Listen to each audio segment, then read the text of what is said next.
नमस्कार, आपके साथ मैं हूं स्टेश नैन मोर। लॉकडाउन ने देश और दुनिया में बहुत कुछ बदल दिया है। कुछ लोग आत्ममंथन में जुटे हैं, कुछ नई हॉबीज तलाश रहे हैं, तो कुछ के शैतानी दिमाग हो गए हैं अश्लील वायरस के शिकार और ये इंटरनेट की दुनिया में मग्न होकर सोशल मीडिया पर कर रहे हैं गंदी बात। इसके अलावा आपको बताएंगे ट्रंप ने मोदी से कैसे निभाया याराना और अपने को महाशक्तिशाली समझने वाले ड्रैगन पर किसने कर दी खुफिया सेंध मारी और चुरा डाली कोरोना वायरस से जुड़ी अहम जानकारी।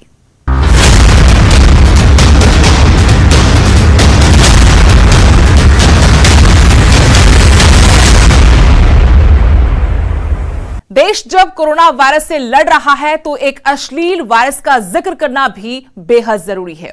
वो वायरस जिसका खुलासा सोशल मीडिया पर हुआ, लेकिन असल में ये कुछ नाबालिग लड़कों के दिमाग में है। हम बात कर रहे हैं इंस्टाग्राम पर चर्चा में आए बॉयज लॉकर ग्रुप की। इस ग्रुप में 17 से 18 साल के लड़के किस तरह की गंदी बातें करते थे, इस रिपोर्ट में देखिए।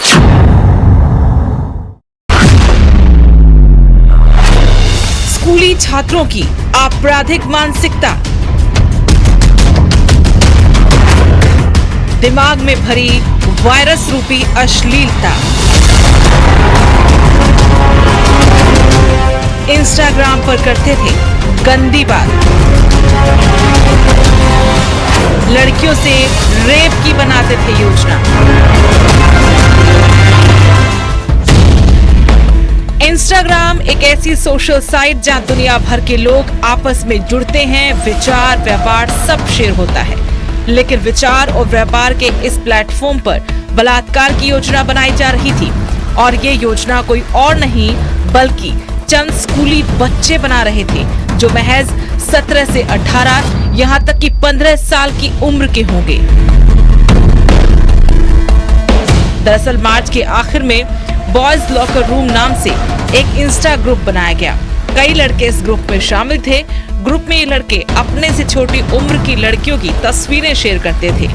लड़कियों के शरीर पर, उनके कपड़ों पर अश्लील बातचीत इस ग्रुप में की जाती थी और मिलकर लड़कियों के रेप के लिए एक दूसरे को उकसाने का काम भी किया जा रहा था।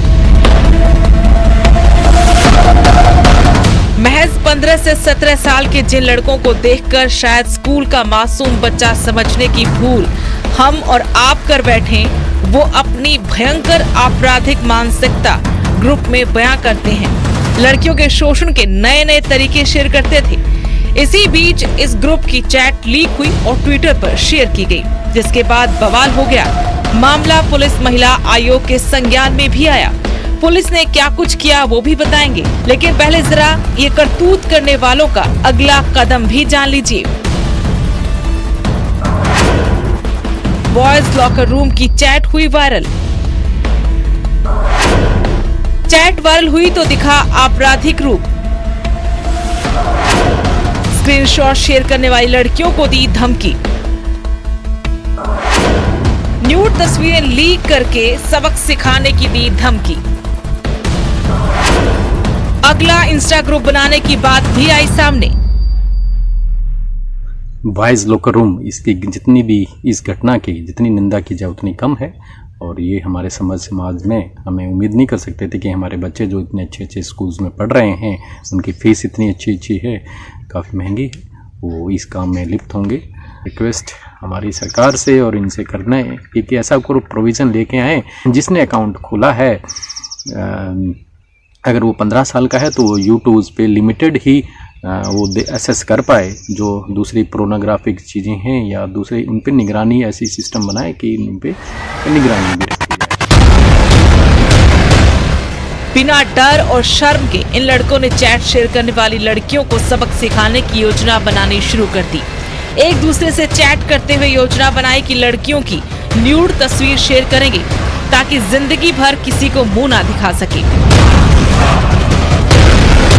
इस बीच पुलिस ने जांच को आगे बढ़ाया और खुलासा हुआ कि सभी लड़के साउथ दिल्ली के हाई स्टैंडर्ड स्कूल्स में पढ़ने वाले हैं। दिल्ली महिला आयोग ने इंस्टाग्राम और दिल्ली पुलिस को नोटिस जारी करके कार्रवाई करने की बात कही। दिल्ली पुलिस ने साइबर सेल से मामले की जांच भी करवाई। खबर है कि मामले में धारा 465, 471, 469 यानी धोखाधड़ी और धारा 509 यानी महिलाओं के खिलाफ अपराधों में शामिल होने का मामला दर्ज किया है। बॉयज लॉकर रूम के 22 लड़कों की पहचान हो चुकी है। वहीं 15 साल के लड़के को हिरासत में लिया जा चुका है, जो दिल्ली के नामी स्कूल का छात्र है। बहरहाल अब सवाल ये है कि क्या अपराध की मानसिकता रखने वाले किसी शख्स का कोई वर्ग, कोई उम्र हो सकती है। इंस्टाग्राम पर यौन शोषण की योजना बनाने वाले ये लड़के न सिर्फ नामी स्कूलों में पढ़ते थे, जहां आम छात्रों को दाखिला मिलना सपने के समान है। दूसरी तरफ उन माता पिता का भी पक्ष, जिन्होंने अपने बच्चों पर स्कूल और मोबाइल जैसी सुविधाओं के नाम पर सिर्फ पैसा खर्च करके अपनी जिम्मेदारी पूरी समझ ली। इस बात को लेकर शायद कोई फिक्र नहीं की असल में उनके सपूत की सोच को पालकर समाज के लिए खतरा बन रहे हैं। Bureau report, news 18।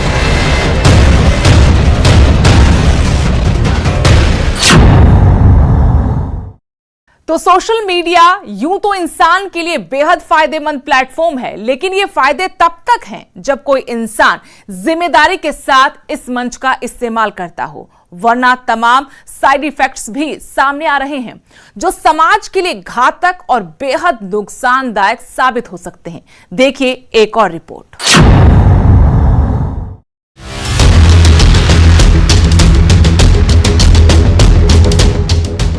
Social media आज के वक्त में वो मंच है जो शायद हर किसी की जिंदगी का बेहद जरूरी हिस्सा बन चुका है। करीब करीब हर शख्स इस मंच का अपने अपने अंदाज में इस्तेमाल कर रहा है, लेकिन बड़ा सवाल ये है कि क्या हर शख्स की मानसिकता सोशल मीडिया के लिए सही है। ये सवाल इसलिए क्योंकि गैर जिम्मेदारी से सोशल मीडिया का इस्तेमाल समाज के लिए घातक भी साबित हो रहा है। सोशल मीडिया के जरिए होते हैं बड़े साइबर क्राइम। निजी जानकारी सार्वजनिक होने से बढ़ रहा अपराध। गलत जानकारी के जरिए रिश्तों में हो रही धोखाधड़ी। आपकी निजी जानकारी से हैकर्स करते हैं ऑनलाइन ठगी। पैसों के लेन देन से लेकर शोषण के बढ़ रहे हैं आंकड़े। अफवाहों की वजह से दंगों के बढ़ रहे हैं मामले। बच्चों को ऑनलाइन गेम और अपराध के उकसाने के भी बढ़ रहे हैं मामले। सोशल साइट या इंटरनेट का इस्तेमाल आज के वक्त में वरदान से कम नहीं कहा जा सकता, वो भी तब जब कोरोना और लॉकडाउन की वजह से लोग वर्क फ्रॉम होम के कल्चर को अपना रहे हैं, यानी दफ्तर से दूर घर में बैठकर काम करना संभव हुआ है। और इस काम में भी सोशल मीडिया की बड़ी भूमिका होती है, लेकिन इसके नतीजे जितने सुखद लग रहे हैं उससे कहीं ज्यादा नुकसान भी है। चलिए एक आंकड़े के जरिए ऑनलाइन सुविधाओं के पीछे छिपे खतरे को आपके सामने रखते हैं। भारत में करीब 70 करोड़ लोग मोबाइल इस्तेमाल करते हैं। 25 करोड़ से ज्यादा स्मार्टफोन का इस्तेमाल करते हैं। ज्यादातर स्मार्टफोन यूजर सोशल मीडिया पर हैं। फॉलोअर्स के साथ साथ बढ़ता है साइबर क्राइम का खतरा। प्रोफाइल हैक करने, फोटो से छेड़छाड़ के अपराध आम हैं। सोशल मीडिया पर रोजाना 3.2 बिलियन तस्वीरें शेयर होती हैं। शॉपिंग क्राइम का भी रोजाना आंकड़ा बढ़ रहा है। दोस्ती के जाल में फंसकर हनी ट्रैप का शिकार होते हैं लोग। इसके साथ ही हाल ही में मध्य प्रदेश से सामने आया फर्जी अकाउंट का मामला आपको याद होगा, जब एक लड़के ने लड़की के नाम से प्रोफाइल बनाया। करीब 10,000 लोग उसे फॉलो भी करते थे, लेकिन असलियत का खुलासा हुआ तो सब हैरान रह गए। ऐसे में बेहद जरूरी है कि सोशल मीडिया का इस्तेमाल आप करें, लेकिन जरा सावधानी और जिम्मेदारी के साथ, ताकि ना तो आप किसी अपराधी का शिकार बन सके और न जाने अनजाने में गलत जानकारी शेयर करके आप किसी अपराध का हिस्सा बने। क्योंकि आए दिन सोशल मीडिया पर धड़ाधड़ शेयर की जा रही गलत जानकारी तनाव, हिंसा और दंगों की वजह भी बनती है। वहीं इस मामले में बच्चों और युवाओं पर खास तौर पर नजर रखने की जिम्मेदारी उनके माता पिता और बड़ों की होनी चाहिए। Bureau report, news 18।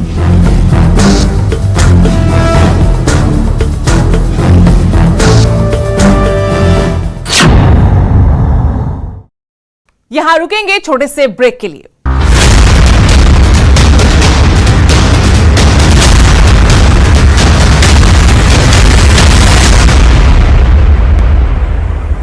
Corona virus से लड़ाई को लेकर बीते दिनों में वियतनाम की काफी तारीफ हुई है। वहां उठाए गए सख्त और समझदारी भरे कदमों ने देश में कोरोना वायरस को फैलने ही नहीं दिया। अब कहा जा रहा है कि वियतनाम ऐसा इसलिए कर पाया क्योंकि वहां के हैकर्स ने ड्रैगन पर साइबर अटैक कर कोरोना वायरस से जुड़ी तमाम डिटेल पहले ही हासिल कर ली थी। क्या ड्रैगन पर हुआ था हैकर्स का अटैक? क्या वियतनाम ने चीन पर किया था साइबर अटैक? क्या वियतनाम पहले जान गया था कोरोना का सच? क्या हैकर्स ने चुरा लिया था कोरोना का डेटा?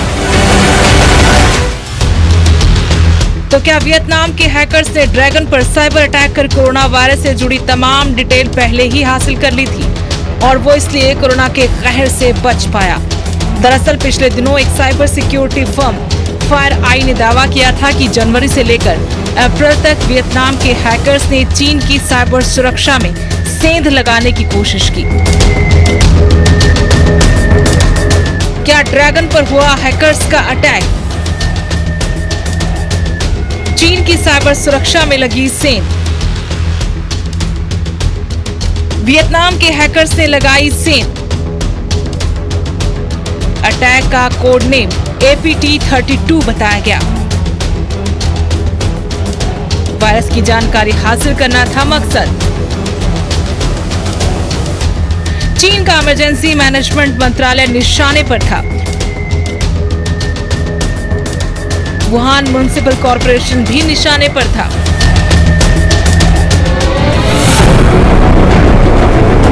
लेकिन इस आरोप के ठीक एक दिन बाद वियतनाम के विदेश मंत्रालय के प्रवक्ता नीगो टॉन थांग ने कहा कि ऐसे आरोपों का कोई आधार नहीं है। वियतनाम ने अपने यहाँ संस्थानों या किसी व्यक्ति पर साइबर अटैक पर बिल्कुल पाबंदी रखी है। आइए आपको बताते हैं क्या है APT32। APT32 का जिक्र पहली बार 2012 में हुआ। साइबर अटैक को लेकर सामने आया APT32। तब भी इसका हमला चीन पर ही हुआ था। यह ओशियन लोटस ग्रुप के नाम से भी मशहूर है। 2016 में भी इसने कई साइबर अटैक किए। द डिप्लोमेट मैगजीन के मुताबिक साल 2016 में FireEye ने कुछ साइबर अटैक मामलों की जांच की तो उसे अंदेशा हुआ कि ओशियन लोटस ग्रुप वियतनाम सरकार के हितों के लिए काम करता है। FireEye ने रिसर्च के दौरान पाया कि इस ग्रुप के भीतर बड़े स्तर पर साइबर अटैक करने और डेटा हासिल करने की क्षमता है। FireEye के डायरेक्टर निक कैर का कहना है कि 2017 में इस ग्रुप पर की गई लंबी रिसर्च से पता चला कि इसने 3 सालों तक विदेशी संस्थाओं पर वियतनाम के हितों के लिए हमले किए, जिनका उद्देश्य मैन्युफैक्चरिंग, कंज्यूमर प्रोडक्ट और हॉस्पिटैलिटी सेक्टर की अहम जानकारियां निकालना था। 2018 में भी साइबर एनालिस्ट कह चुके हैं कि इस ग्रुप ने वियतनाम के मैन्युफैक्चरिंग गोल को पूरा करने के लिए कई साइबर हमले कर महत्वपूर्ण जानकारियां हासिल की। कोरोना महामारी का सबसे पहले प्रभाव चीन के वुहान शहर पर पड़ा था। जनवरी से मार्च के आखिरी तक यहां पर कोरोना का भीषण प्रभाव था। साइबर अटैक भी इसी दौरान किए गए। इसका उद्देश्य कोरोना को काबू करने के लिए जरूरी जानकारियां हासिल करना बताया जा रहा है। चीन का इमरजेंसी मैनेजमेंट मंत्रालय और वुहान का म्युनिसिपल कॉर्पोरेशन दोनों ही कोरोना के खिलाफ लड़ाई लड़ रहे थे। गौरतलब है कि US national centre for medical intelligence ने एक रिपोर्ट दी थी कि चीन के वुहान से निकली इस महामारी का स्वरूप बिगड़ा तो इस क्षेत्र में अमेरिका के सहयोगी देशों में भी फैल सकती है। माना जा रहा है कि इस रिपोर्ट की जानकारी मिलने के बाद वियतनाम की तरफ से कोविड-19 की जानकारी हासिल करने के लिए कई आधिकारिक प्रयास भी किए गए, लेकिन चीन इसे लेकर जानकारियां नहीं दे रहा था। जनवरी तक चीन की तरफ से कोरोना पर कोई जानकारी न दिए जाने के बाद संभव है कि ताइवान की तरफ से इस तरह के साइबर हमले करने के निर्देश दिए गए हों। हालांकि ताइवान के नेताओं ने ऐसी किसी चीज से इनकार किया है, लेकिन APT32 का इतिहास इन अटैक्स को लेकर किए जा रहे संदेह को कहीं न कहीं सही भी ठहरा रहा है। Bureau report, news 18।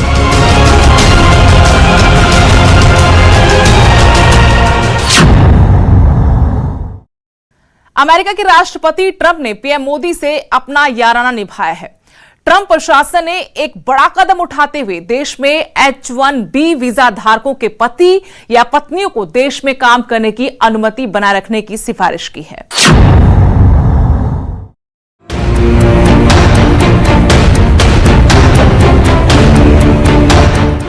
ट्रंप सरकार पहले जिस नियम के खिलाफ थी उसको लेकर अब उसके रुख में नरमी दिखाई दे रही है। ट्रंप प्रशासन ने अपना रुख बदलते पूर्व अमेरिकी राष्ट्रपति बराक ओबामा की सरकार के उस नियम पर रोक न लगाने का अनुरोध किया है जिसके तहत H1B वीजा धारकों के पति पत्नी भी काम कर सकते हैं।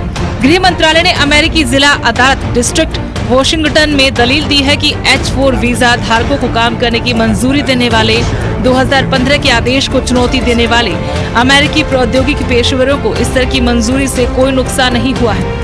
H4 वीजा अमेरिका की नागरिकता और आवर्जन सेवा USCIS द्वारा H1 वीजा धारकों के परिवार के करीबी सदस्यों यानी पति पत्नी और 21 साल की उम्र तक के बच्चों को दिया जाता है।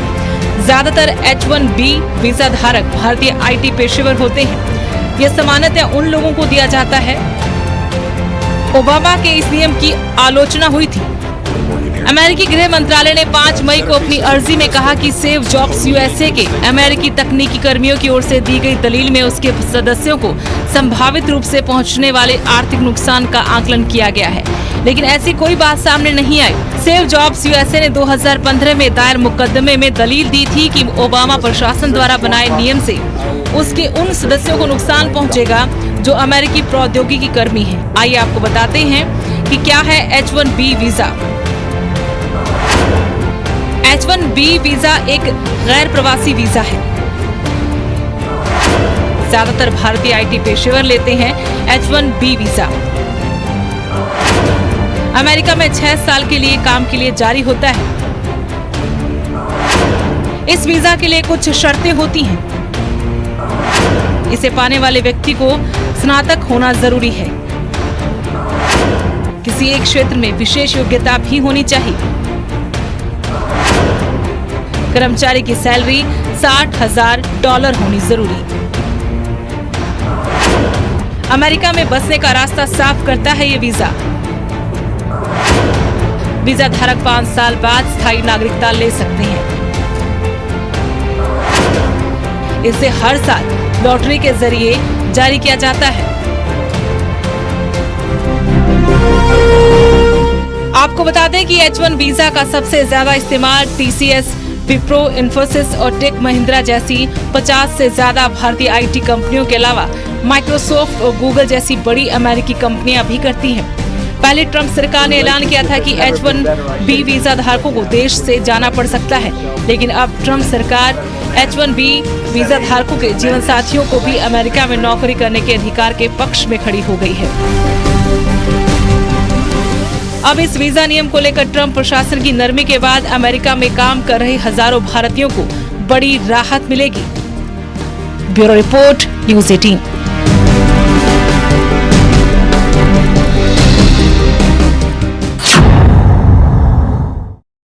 तो ये थी सोशल मीडिया पर बढ़ते जुर्म, ड्रैगन पर साइबर अटैक और ट्रंप मोदी के याराना पर हमारी खास पेशकश। ताजा तरीन खबरों के लिए आप बने रहेगा न्यूज़ 18 पंजाब, हरियाणा, हिमाचल के साथ।